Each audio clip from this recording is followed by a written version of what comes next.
15 jaar geleden waar het breicafé De Steek oprichten. En in die 15 jaar zijn ze botgroeid. Ik wou het al heel lang, maar dat lukte nooit. En toen op een gegeven moment toen zei Annie, ik doe mee. En toen zijn we begonnen. Eerst met 6 vrouwen de allereerste keer.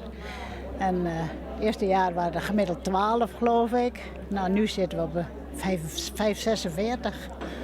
En we zijn boven de 50 geweest, maar ja, vallen ook wel eens mensen weg, hè? Ja. We vormen nu al 15 jaar een heel goed team. Zij is heel creatief. Ze bedenkt allerlei dingen, nieuwe breivormen en dergelijke. En ik doe meer de zakelijke kant. Ik organiseer het breicafé, ik doe de financiën, ik heb de contacten naar buiten en dergelijke. En ons breicafé is zeker uniek, want die breien alleen maar met gekregen wol. En dat gaat nu al 15 jaar zo. En ik verwonder me er altijd over dat die stroom met wol nooit ophoudt. Dat we altijd wol aangeleverd krijgen. Dat is wel heel bijzonder. Ik ben niet lid, ik ben geen breidster, zeg maar. Maar de naam dus van het breicafé, De Steek, die komt van mij. De vrouwen hebben het echt nog altijd tegenheid zijn. De vrouwen die zijn enthousiast en wij ook. En dan gaat het over en weer. En het is echt heel leuk en heel sociaal ook. Het is altijd heel gezellig en leuk.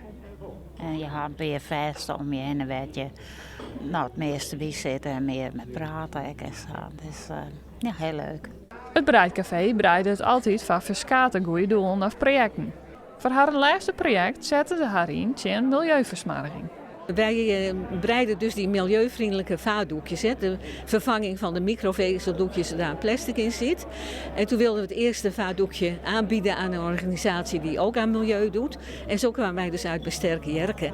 En zij vinden ook dat de strijd tegen plastic klein moet beginnen. Bij huishoudens vooral. En daar sluit ons project met onze vaatdoekjes dus naadloos op aan.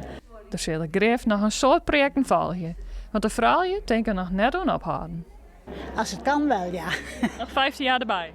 Nou, dan ben ik 100. Dan ik denk dat het dan wel gestopt is.